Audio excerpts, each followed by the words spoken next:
Chapter 5. Kytherion was the city where the Grand Council of Galimar stationed its administrative facilities.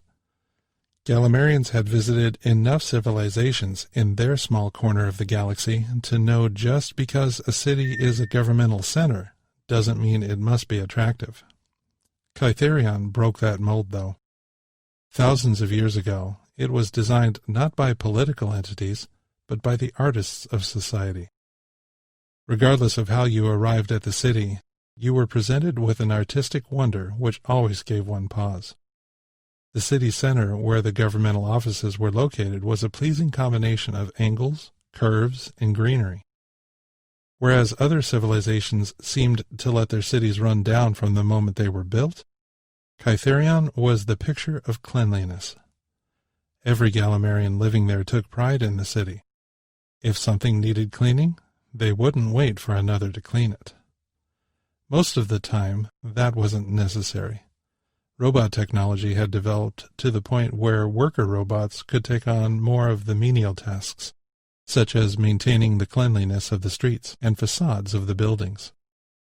Parks were also maintained by the automatons. As Eobach arrived at the main administrative building of the Grand Council, he was greeted by a bright-faced intern who one day would no doubt be a member of the council. Judging from her young appearance, she was probably not going to cross that proverbial threshold for another 10 millennia. The hallway leading to the council chamber was 10 meters in width, but easily 20 meters in height. The pale white and gray marble of the floors and walls were accented by the massive emerald green columns quarried from the cliffs near the ocean. Between each of the columns were statues of notable figures in Galimarian history. One statue in particular was special to Eobach. It was a likeness of his great-grandfather, Jobiah Iramin. Jobiah was one of the architects of the treaty that led to peaceful relations between Galimar and a collection of inhabited planets known as the Protectorate. The inhabitants of the Protectorate were in possession of high technology, but were not in possession of the same enlightened sensitivities as Galimar. Jobiah was one of the first to make contact with them, and he was astute enough to see that peaceful relations would be both rewarding and strategically necessary, since they seemed to be rather excitable. Jobiah lived about 80,000 years ago. In the interim, members of the Protectorate mellowed considerably. Many attribute this to the influence of Galimar. Looking at the rectangular pedestal underneath the bust of Jobiah, Eobach thought about how the ashes of his ancestor were kept there. It had long been the desire of his family to place the amulet Jobiah wore on the statue in a place of honor, but for some unknown reason, that amulet was lost to the sands of time. Before moving on, he reached out to touch the stone effigy as if to touch his own past. Moving on to the same anteroom where he waited before, Eobach took a seat. A video wall showing the events of the council chamber took up a complete wall of the anteroom. It was evident the council meeting was due to start soon. The chamber was nearly filled with members, all milling about and discussing topics ranging from Eobach's proposal to what they had for breakfast that day. As with the last session when Eobach brought his proposal to the chamber, there were many who were keenly interested in the vote, which, no doubt, was to be rendered today on the mission. Actually, a lot of tension could be felt by all in the room. It seemed this particular proposal had polarized the people into two camps, those who were in agreement with the proposal, and those who, while not necessarily against it, still weren't too sure it was the best use of planetary resources. It seemed all were anxious about whether it would pass. All except one, Eobach Iramin, who sat with a smile on his face as if he had something to hide. Indeed. Ruavu sat at home with Nathan and watched the council chamber proceedings. Gillentor, or Jill for short, was over at a friend's house watching the same program on the planetary network. Jill had just enjoyed the celebration of Hen in her honor, when she revealed to all that her body was taking on the features of a female. These days she spent a lot of time with her girlfriends, their days filled with efforts toward refining exactly what it meant to be this gender. Their amulet companions were helping a lot with understanding what life would be like now. It was a new and wonderful experience for them all, one they enjoyed very much. Jill confessed the day before to her mother that the best part for her was the clothes. Back in the council chamber, the coordinator saw it was almost time to begin the proceedings, so he stepped up to the podium. "May I have your attention?" The coordinator waited for a few moments and once again said, "May I please have your attention? The meeting of the Grand Council of Galimar will commence in 10 minutes. Please find your seats while we listen to a short musical interlude from the Kytherian Men's Chorale." Lined up in 3 rows, each row with 15 men dressed in traditional operatic garb, the men began singing an almost ethereal a cappella song. Council members began finding their seats as soon as they possibly could, so as to pause and appreciate the perfect tonal qualities of these well-trained, gifted individuals. The overall hum of conversations slowly ebbed. Eventually, the only thing which could be heard were the melodious voices of the men, who had obviously been honing their vocal skills for a very long time. When they finished their final piece, all members of the council stood in thunderous applause, and the men graciously bowed, accepting the high praise as they each filed out of the chamber. "We'd like to thank the Kytherian Men's Chorale for their beautiful rendition of Theophile's Fifth Symphony." Though the Grand Council had already sat back down in their chairs, there was once again great applause from each member. "Today is the 5th day of the 7th month of the year. The date is Chanavar 5th, 143112. I now pronounce the council in session." Looking down at his notes, the coordinator organized his thoughts prior to speaking. Before we continue with the discussion of Council Proposal 143112-342, also known as the Eden Project, I would like to open the floor to the Council members, allowing for consideration of any new business. Under normal circumstances, a myriad of issues would be related to the coordinator one by one to get these items on the schedule. The coordinator had his recording device ready to make a record of the matters that needed to be considered. But there was nothing to record. Never once in Eobach's memory had there been a case of no new issues being brought up after a break. This was indeed strange. It wasn't as if the council members couldn't ever bring up issues in the future, if they didn't bring them up now. It just meant they would bring forward whatever issues they needed to discuss tomorrow. But, without discussing it amongst themselves ahead of time, each and every one of the 281 members of the Grand Council of Galimar had decided they would defer any matters needing to be discussed until a later time, making it possible for the council to get straight into the proposal brought forward by Eobach. The coordinator looked around the room for anybody to bring forward issues of concern. After about 30 seconds of silence, he figured out nothing was going to come. "Right. Well then, we will get right to the matter at hand. At this time, I would like to call Lord Eobach Aramin to come forward and deliver his proposal, then field questions from council members." Eobach had seen the writing on the wall, when there were no responses to the call for new matters to be considered, so he had left the anteroom and made his way to the waiting area just off the stage. As he approached the podium, applause broke out, typical for any speaker invited to address the council. Once he reached the podium and stood there for a few moments, the applause died down and he began to speak. "Esteemed members of the Grand Council of Galimar, I appreciate the warm reception to myself and the team of designers and builders I represent on the Eden Project.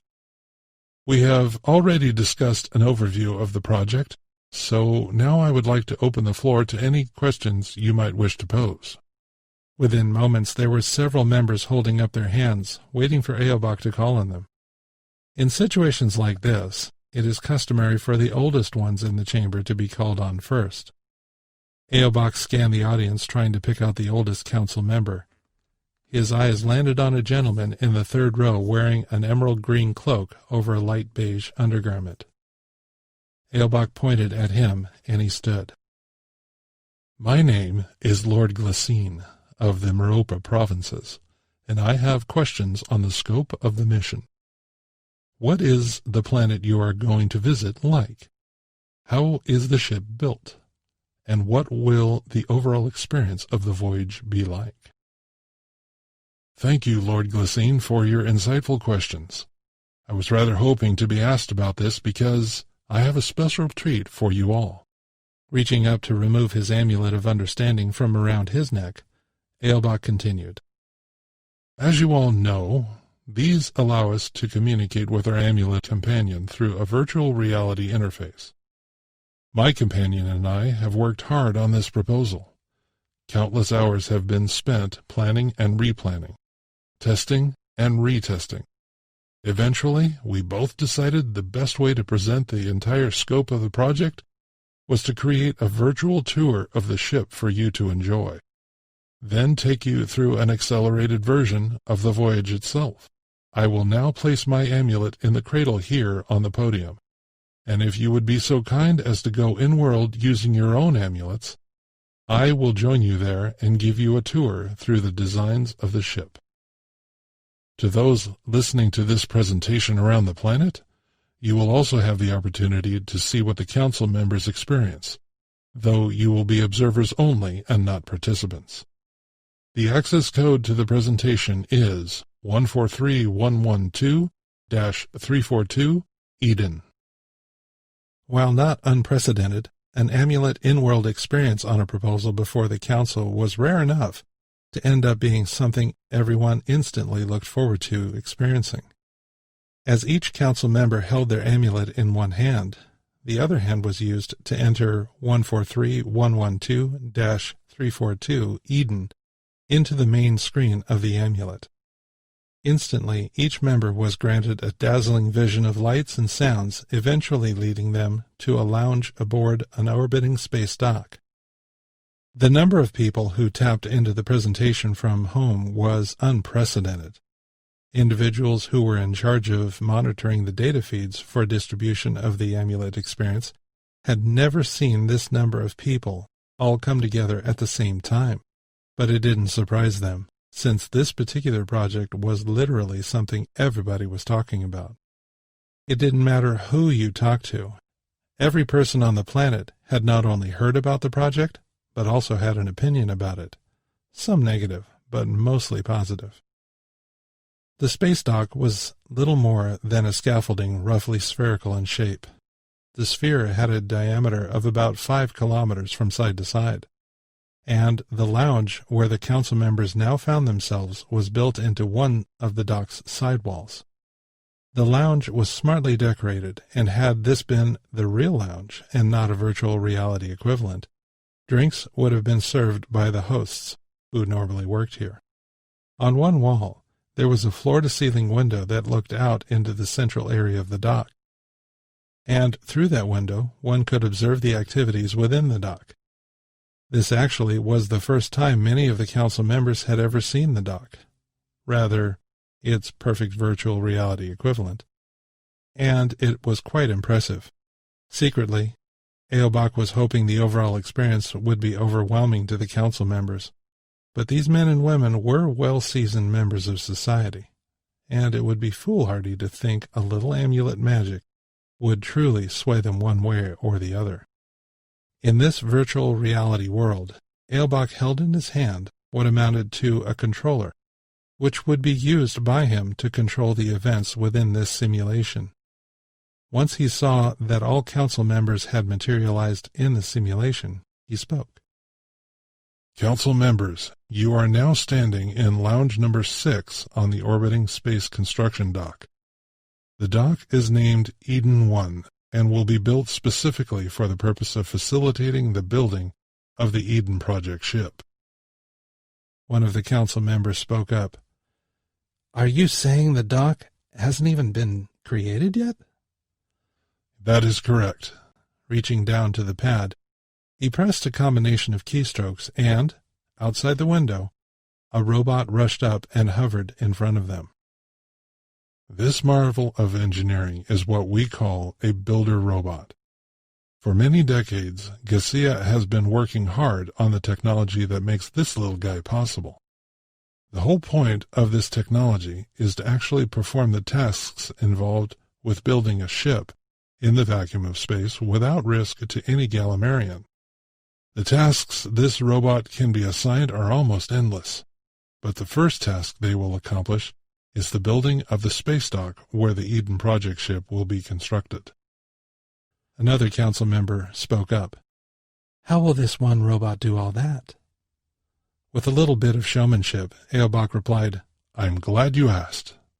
He clicked a couple more keystrokes on his controller, and roughly 3,000 additional builder robots rushed in, seemingly from nowhere, all fanning out from the central viewpoint of the lounge where the council currently stood. As you can see, we can replicate the builder robots at will. In fact, one of the abilities built into them is the intelligence to know when additional builder robots are needed to accomplish the tasks that have been uploaded into their memory banks. If they sense the most efficient way to accomplish the job they've been given is to have more robots, then before they start the job, they will spend time building more of themselves. Once they get to a point where they have enough of themselves to perform their assigned duties, they begin the construction project. How many robots do you think will be used for this job? At this time, it's hard to know exactly how many will eventually be used on the project at its peak, but according to our robot systems engineers, the current estimate is somewhere around 3,900. This seemed to take the council by surprise. They hadn't really understood the enormity of the project, but now its overall size was beginning to dawn on them. This was the main reason for presenting the project to the council in this manner. But Eobach was astute enough to know this type of presentation might also backfire. There could easily be some who would be overwhelmed by the sheer scale of the project and come to the conclusion it was biting off too much. He felt reasonably confident that if he prepared well enough for their questions, though, he would be able to allay any of their fears. Another question came from somewhere in the middle of the crowd. Once the project is complete, what happens to all the robots?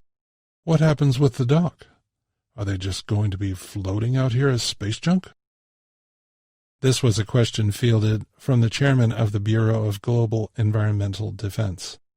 It was the Bureau's mission to make sure the Galimarian homeworld was always maintained pristine and beautiful for future generations.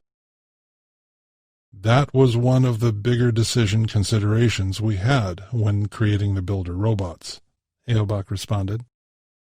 They have been built with a rather significant level of intelligence integrated into their systems. All robots are made aware of the plans for the project they have had assigned to them, the Eden Project ship in this case.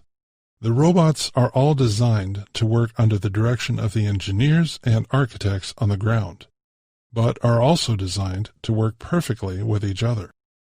Once the project gets to a point where the usefulness of so many robots begins to wane, the robots that are no longer needed will begin to decommission themselves. The remaining robots will then recycle materials from the decommissioned units, as well as the parts of the space dock that are no longer needed, and those materials will be used to complete the remainder of the ship.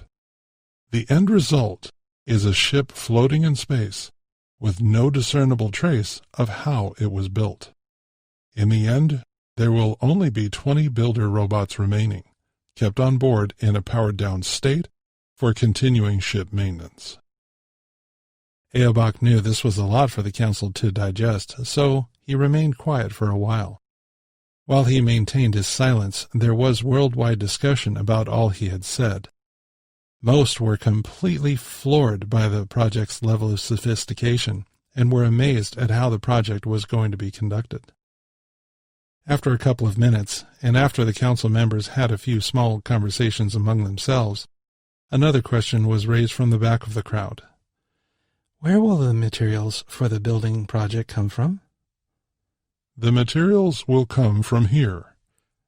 Reaching down to the controller in his hand, Eobach pressed a few more keystrokes, and suddenly the entire body of the Grand Council was transported from the posh environment of the dock lounge to a floating platform out in the middle of the vacuum of space.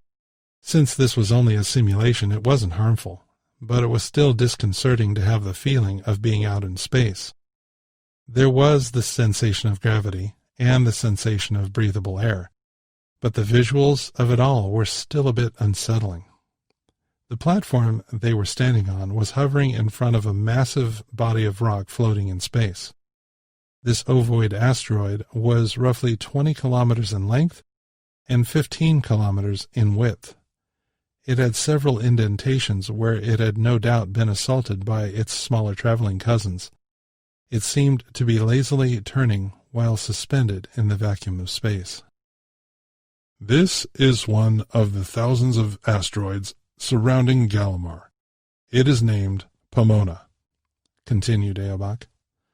And as you all know, under Council Proposal 143-111-126, approved by yourselves last year, Gasia mining operations were started on it for the purpose of harvesting materials that could possibly be used in future missions.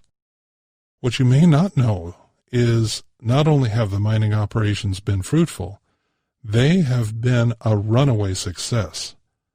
Originally, we had hoped to mine some basic metals, but what we didn't know was that underneath a crust of iron and manganese, this asteroid contains significant quantities of just about every other alkali, alkaline, transition, and post-transition metal in the periodic table of elements. There have even been significant pockets of gases found under the surface, including hydrogen, helium, and even nitrogen. Seeing an opportunity to allay some of the fears certain council members had on stretching planetary resources too thinly on this project, he added, "What this means is all of the materials we need for production of the ship can be found on this asteroid. The days of consuming planetary resources for the production of raw shipbuilding materials, and the days of using heavy-lift rockets to transport those materials to orbit, has come to an end." This was significant in the minds of the council members, and Eobach knew it. If a poll were taken, 55% of them would have voted for the proposal already, but there was a significant number of members who had been undecided. They were attempting to be pragmatic on whether this proposal would be in the global interests of Galimar. This new point was something which addressed many of their particular concerns, since none of them wanted to see hardship for any Galimarian if this proposal was approved. Learning that production of the ship would cost virtually nothing in terms of planetary resources was huge. That same poll would now show an astounding jump in the approval rating from 55% to 70%. Passage wasn't guaranteed, because due to testimonial law, a proposal of this magnitude would require a 75% majority vote. Seeing that he had left enough time for this to sink in, Eobach decided to continue the simulation. "Let's move along now and see how the ship is built." Pressing more ridges on his virtual controller, the entire complement of the council members returned to the lounge where they had started this tour. But now the scene out the window had changed. Thousands of robot workers began swarming around a central point in the middle of the dock. "What we see here is the beginning of ship construction. I've accelerated the scene for your convenience. The actual time it will take to construct the ship will only be about 2 months. The approval rating just went to 71%. The first parts to be constructed are the massive dark matter engines, which will not only propel the ship, but also provide all power needed for the ship." As Eobach was speaking, builder robots were darting back and forth over a central point in the dock, until something started to appear below them.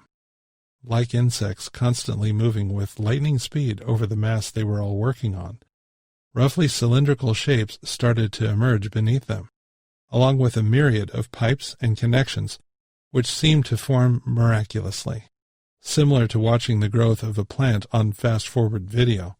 Pipes and structural supports rapidly grew out from the original mass created by the robots. It was breathtaking to witness the parts materialize. Off to the left side, 3 separate masses of robot insects seemed to be working independently, but still at breakneck speed. They began constructing the 6 identical pieces of machinery, which quickly took shape. To the left, you will see the shield generators being built. Since we will be traveling very fast for the duration of the voyage, it is necessary to have an impenetrable shield in front of the ship so any stray space debris doesn't pierce the hull, or its inhabitants for that matter.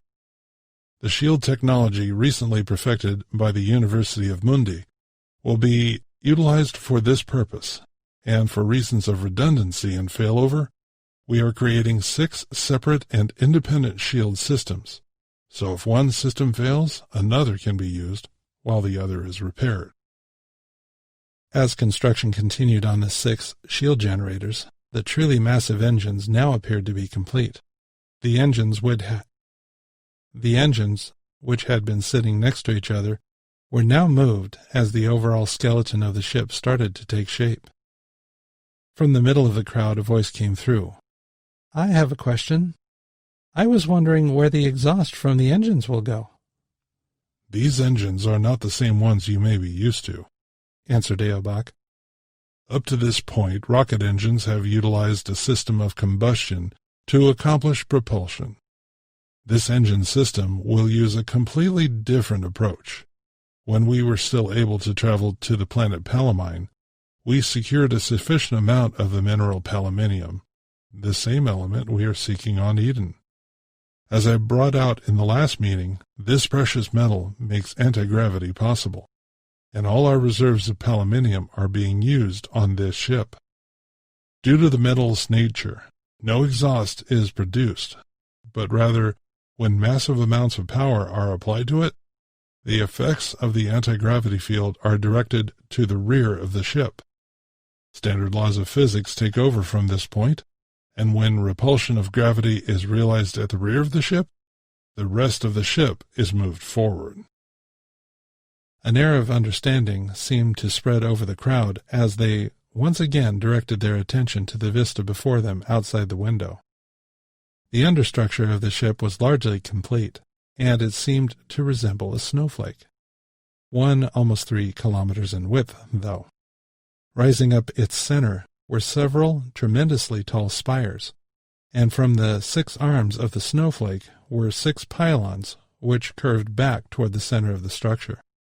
On the bottom side of the snowflake, an understructure was being built around the massive engines, which were now completely obscured by the structure surrounding them.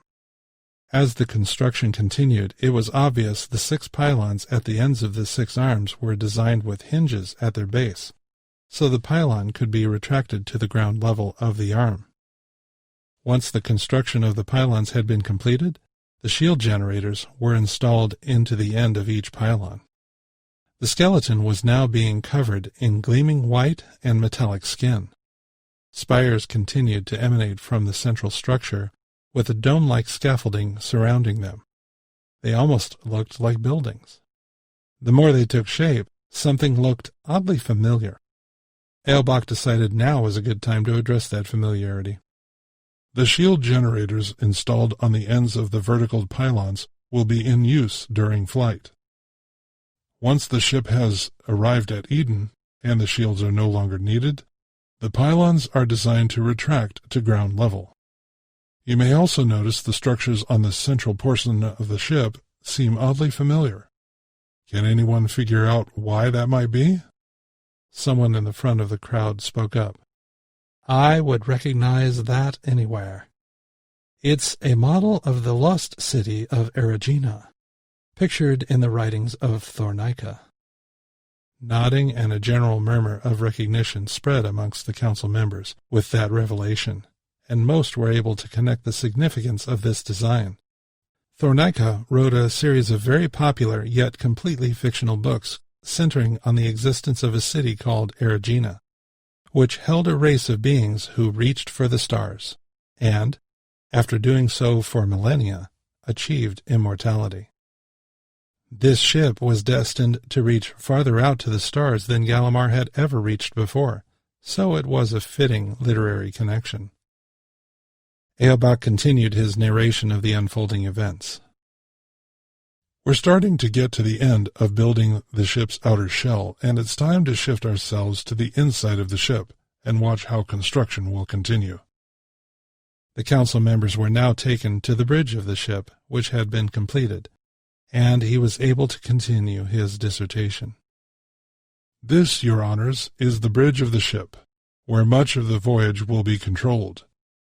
As you can see on the view screen at the front of the room, the rest of the ship is completed. The dock around the ship has been dismantled, and we are about ready to begin the voyage. Before we begin, let me describe the main features of the bridge. Over to the right is the main navigation station, where all details of the voyage are displayed, and where any course modifications can be made. In the center front, the propulsion engineer is stationed, and it is his or her responsibility to monitor the status of the engines and to respond to any commands coming from the captain. To the left is where the operations officer is stationed. Other than propulsion, it is the responsibility of the operations officer to monitor all other systems of the ship. These systems include everything from critical things, like life support and shields, all the way down to plumbing, electrical, heating, and air conditioning. In the center is the captain's chair, flanked by a seat for his second-in-command on the right, and the ship's science officer is on the left. Are there any questions about the bridge? Asked Eobach. I have a question, said one council member. You talk about the captain's chair and the stations present here on the bridge. With the suspended animation chambers on the ship, are you and the bridge crew not going to sleep during the voyage? Before he had a chance to answer the first question, someone else spoke up. I was wondering the same thing, concerning the shield generators. You mentioned that if one generator fails, the other generator will be used until the first one is fixed. Who will be the one fixing the generator if everybody is sleeping? Will you have a maintenance technician awake? Actually, we will have a captain in charge during the entire voyage, but it won't be me. Allow me to introduce you to the captain of the voyage. Just then, a new person materialized before the council members. He was dressed in the formal cloak of a distinguished member of Gesia. He stood tall, and his complexion was flawless. The council members regarded him with interest. This is Glendara, and he, Eobach paused for effect, is my amulet companion. During each of the 10-year legs of this voyage, Glendara will be in charge of all systems on the ship while we sleep. The recognition of what Eobach just said spread throughout the council, and many were surprised at the revelation. Each of the council members had their amulet, which contained a companion, but never before had any amulet companion been responsible for not only the life of their living companion, but also the lives of other living beings. Each council member loved their respective companions, and there wasn't any reason why they wouldn't trust their companion with their lives. Eobach knew this was quite a twist in his proposal, and that council members needed time to digest it completely. He then turned to his amulet companion and addressed him directly. Glendara, would you tell us how you will be handling the ship during the voyage? Certainly, Eobach. Esteemed members of the Grand Council of Galimar, it is a privilege to address you regarding the proposal set before you concerning the voyage to the planet Eden. From its inception, I have worked closely with Eobach on both the design of this ship and the cartographical plans for the voyage to Eden. There isn't any part of the ship I am unfamiliar with, and, since I am both sentient and computerized, I am able to take on the task of monitoring all systems on the ship at the same time. During the main part of the voyage, The amulet where I reside will be placed in this cradle. Glendara gestured to a pedestal located to the right of the captain's chair.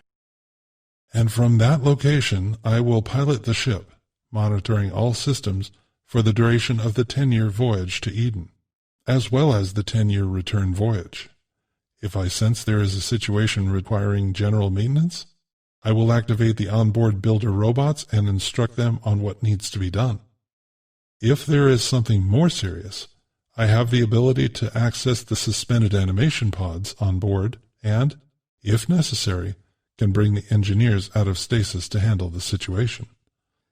With a slight smile on his face, Glendara said, It is my intention to make the voyage to Eden and back as boring of a trip as possible. This small joke drew several chuckles from the council body and really helped the council to warm up to the idea. At this point, Eobach said, Glendara, I'd like to thank you for speaking to the members of the council. It was my supreme pleasure, Eobach. Feel free to call me if you need anything. The image of Glendara began to fade until he was completely gone. Eobach then said, Council members, this concludes our presentation. Are there any remaining questions? He waited for a reply, but none came. Thank you, council members. At this time, please exit your amulet simulations and join me back in the council chambers. I have some final points I'd like to present for you to consider. All council members reached for their virtual amulets, and one by one disappeared from the simulation. When Eobach left, it dissolved. He stepped to the podium and addressed the council. Council members, I'd like to make some final comments on the proposal. There was a general clamor of conversation happening in the chamber, and he waited patiently for conversations to complete. It took about a full minute for all attention to be fixed upon him. During that time, there was a considerable amount of conferring. In fact, 73% of the members had decided to ratify the proposal. Significant, but still not the three-quarter majority required for passing. Members of the council, I would like to address one final issue, the question of what opinion academia has regarding this voyage. Will your constituents oppose this proposal, or will they throw their support behind it, and behind you, if you support it? It was actually very wise for Eobach to address what many of the remaining undecided council members were concerned with. I'd like to invite to the stage the newest member of the crew who asked to be part of the voyage to Eden. I give you Lord Krelon Telendor. An audible gasp emanated from the whole of the chamber, and from each and every household tuned into the council chamber feed. Except for one clearing of the throat, it was quiet enough to hear a pin drop, as one and all watched Krelon walk up the steps to the stage and come to the podium. Autumn, the receptionist at Gacia, was watching the feed of the council proceedings as she reflected back to the day she met Lord Telendor. She quietly laughed at herself for her near-disastrous gaffe. Since that day, she and Krelon had shared a few moments of joviality at the memory, and had actually become friends. All knew of his role in the discovery of the lost city of Galix. He was somewhat of a celebrity, so hearing he had become a member of the Eden crew caused the overall opinion of the project to swing far into positive territory. Krelon drew in a breath and began to speak. It is certainly a privilege to address the members of the Grand Council of Galimar. When Lord Aramin asked me to speak to you today, I resisted the idea at first, since it is not in my nature to seek any sort of fame. But after thinking about it, I realized you needed to see the Eden Project is something many of my esteemed colleagues feel is an important endeavor for the benefit of all Galimar. I wish to assure you that all of academia feels this voyage is in the best interests of our home planet. It is my sincere hope you ratify this proposal and allow the mission to take place. Both Eobach and I thank you for your time. As he stepped back from the podium, Crelon was a little surprised to see all the members of the council stand and applaud. This was exactly what most needed to know before agreeing to the proposal. All looked back on the proposal as presented 2 weeks ago, as well as the virtual reality tour done today, and agreed this was one of the best presented, most well-rounded proposals to come to the council in a very long time. As Crelon retreated from the podium, Eobach stepped forward, placing his hand on Crelon's shoulder. The two men held on to each other and smiled. The council continued to applaud for at least the next minute. It was overwhelming to both men to receive this level of accolade from such a highly esteemed bastion of society. The coordinator stepped forward to the podium while they were still on the stage, motioning for the council to come to order and take their seats. He began to speak. Council members, it is now time to call for a vote on Proposal 143112-342, also known as the Eden Project. A minimum of 75% of the council must vote in favor of the proposal for it to pass. I now call on all members to register their vote for or against Proposal 143112-342. Each council member had a small table in front of them, which they could use to take notes or to place items they needed to keep handy. Built into this table was a simple button press, which would allow their vote to be registered on whatever proposal was being decided at the time. Each council member leaned forward and pressed the button representing their vote. As the votes were being registered, the results would be displayed to the coordinator via a screen built into the podium. It allowed the coordinator to easily see when all members had entered their vote, or if there were stragglers. In this case, the votes came in quickly. Eobach's hand on Crelon's shoulder was beginning to involuntarily squeeze the flesh underneath. Crelon knew how much was riding on this moment. Centuries of Eobach's work all came down to this. Would he be allowed to realize his dream, or would it all go up in flames? Eobach knew it was foolhardy to think anything was guaranteed. As the numbers on his display settled and showed the results, the coordinator smiled to himself, and then began to speak. All votes have been registered, and the results have been compiled. Proposal 143112-342, also known as the Eden Project, is hereby approved by a landslide vote of 98% in favor. Weak in the knees, Eobach's hand on Crelon's shoulder was now necessary to remain standing. The thunderous applause on the part of the Grand Council of Galimar in honor of Lord Aramin continued unabated for the next several minutes. It would have continued longer had the two men not retreated from the stage. The celebration at the Aramin home lasted well into the next day.